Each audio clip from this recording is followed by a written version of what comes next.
సీతారాముల కళ్యాణ క్రతువులో ఉపయోగించే తలంబ్రాలకు ఎంతో విశిష్టత ఉన్నది. స్వామివారి ఆశీర్వాదానికి ప్రతీకగా ఈ తలంబ్రాలను భక్తులు భావిస్తుంటారు. అందుకే కాబోలు ప్రతి ఏడాది సీతారాముల కళ్యాణం, శ్రీరామనవమి వేడుకల అనంతరం తలంబ్రాలను ఉచితంగా పంపిణీ చేసేందుకు ఆలయ అధికారులు భారీ ఏర్పాట్లు చేస్తుంటారు.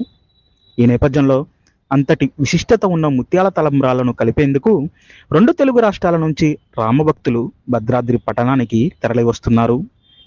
దక్షిణ అయోధ్యగా విరాజిల్లుతున్న భద్రాచల శ్రీ సీతారామచంద్ర స్వామి వారి ఆధ్వర్యంలో శ్రీరామనవమి వేడుకలు ఏప్రిల్ 17న జరగనున్నాయి. ఈ నేపథ్యంలో కళ్యాణ క్రతువులో ఉపయోగించే తలంబ్రాలను ముత్యాల తలంబ్రాలుగా పేర్కొంటారు. ఈ ముత్యాల తలంబ్రాలను కలిపేందుకు వివిధ ప్రాంతాల నుంచి మహిళలు పెద్ద ఎత్తున భద్రాద్రి పట్టణానికి చేరుకొని కళ్యాణ క్రతువులో ఉపయోగించే ముత్యాల తలంబ్రాలను కలుపుతూ తమ భక్తిని చాటుకుంటున్నారు. భద్రాద్రి ఆలయ ఆధ్వర్యంలోని టీటీడీ హాల్లో ముత్యాల తలంబ్రాలు కలిపేందుకు వివిధ ప్రాంతాల నుంచి తరలివచ్చిన మహిళలను లోకల్ 18 పలకరించగా పలు ఆసక్తికర విషయాలు సదరు మహిళలు వెల్లడించారు. నా పేరు విజయలక్ష్మి. మేము ఖమ్మం జిల్లా తల్లాడు మండలం నుంచి కుర్నవెల్లి గ్రామం నుంచి 23 భక్తులు వచ్చినాం. ప్రతి ఏటా ఇట్లా వస్తూనే ఉంటాము. తలంబ్రాలు గలపటానికి మేము వచ్చినాం, సేవ చేయటానికి.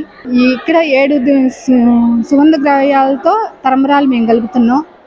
అన్ని ఎప్పుడు చేసే కళ్యాణంలో తలంబ్రాలు బియ్యం పసుపు పచ్చగా ఉంటాయి, ఇక్కడైతే ఎర్రగా ఉంటాయి. దానికి కారణం 7 సుగంధ ద్రవ్యాలు కలపడం వల్ల ఆ ఎరుపు రంగు అనేది వస్తుంది. మేము వరంగల్ నుంచి వచ్చాం. మాది గ్రూప్ వచ్చేసి 15 మంది వచ్చినాం. మేము ఈ ముత్యాల తలంబ్రాలు కలపాలి అని మా గ్రూప్ అయిన జ్యోతి అక్క గారు పంపించారు మమ్మల్ని ఇక్కడికి.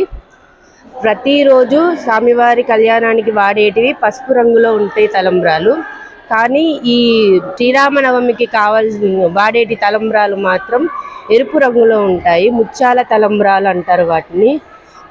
ఆ తలంబ్రాలలో కలిపేటివి పసుపు, కుంకుమ, నెయ్యి, గంధము, గులాలు ఇలాంటి 7 ద్రవ్యాలు వాడి ఆ తలంబ్రాల్ని ఎంతో నియమ నిష్ఠలతోటి కలుపుతారండి. ఇవి రైతులు పండించి 21 రోజు నిష్ఠలతోటి గోటితోటి ఒలిచి మరీ తయారు చేస్తారండి ఈ తలంబ్రాలని.